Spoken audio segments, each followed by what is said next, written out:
Hello everyone, welcome to our channel. मागच्या व्हिडिओला तुम्ही जो प्रतिसाद दिला त्यासाठी खूप खूप धन्यवाद. तर आजची सुरुवात करत आहे दुसऱ्या दिवशीची मॉर्निंग, दुसऱ्या दिवशीच्या हॉटेलमधल्या ब्रेकफास्टपासून. हॉटेल अतिशय छान होतं, सुसज्ज होतं. तसेच त्यांनी ब्रेकफास्टची पण व्यवस्था अतिशय छान केली होती. 2-3 सेक्शन त्यांनी ब्रेकफास्टसाठीच ठेवलेले होते. बाहेरच्या साईडला, आतमधल्या साईडला आणि एक छोटासा कॅफेसुद्धा होता. तसेच ते बरेच लाईव्ह स्टेशन पण होते.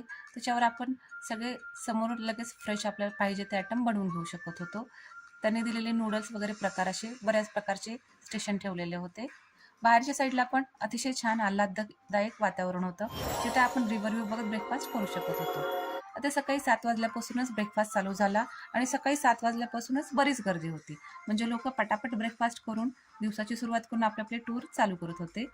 त्या फ्रूटचे पण बरेच प्रकार होते. अगदी फ्रेश आणि एकदम छान कटिंग करून ठेवलेले फ्रूट्स होते. त्यानंतर वेगवेगळ्या प्रकारचे ब्रेड्स होते. टोस्टर पण 3-4 ठेवलेले म्हणजे लोकांची तिथे गर्दी होणार नाही. त्यानंतर छोटे छोटे कपकेक वगैरे होते. वेगवेगळ्या प्रकारचे इंटरनॅशनल बेकरी प्रॉडक्ट्स पण होते आणि सगळे त्यांनी होममेड होते आणि फ्रेश होते. तसेच बरेच लोक डाएट कॉन्शियस असल्यामुळे त्यांच्यासाठी पण लेमन वॉटर, त्यानंतर ग्रीन टी, ब्लॅक टी अशा बऱ्याच प्रकारच्या चहाची पण सोय केलेली होती. पण चहा आणि कॉफी आपल्यासारखी भेटली नाही तिथे. सॅलडचे पण वेगळे प्रकार होते आणि जॅपनीज क्लायंट जास्त असल्यामुळे इथे जॅपनीज ब्रेकफास्ट जास्त होता. राईसचे प्रकार होते.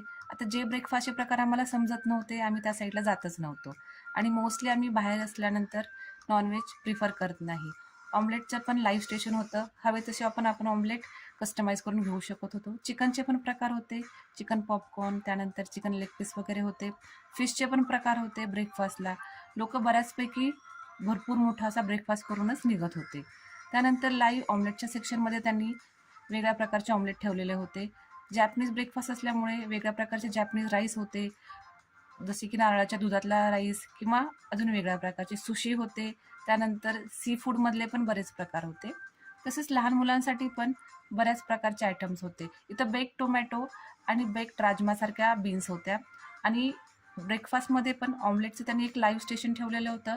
तिथे त्यांनी सॉसेजेस, त्यानंतर छोटे छोटे चिकन स्लायसेस अशा या कॉम्बिनेशनमध्ये आपल्याला हवं तसं कस्टमाइज करून ऑमलेट देत होते. बऱ्याच प्रकारे फ्रेश ज्युसेस पण होते आणि छान असा हा ब्रेकफास्ट होता. लोक सकाळपासूनच सुरुवात करत होते ब्रेकफास्टला.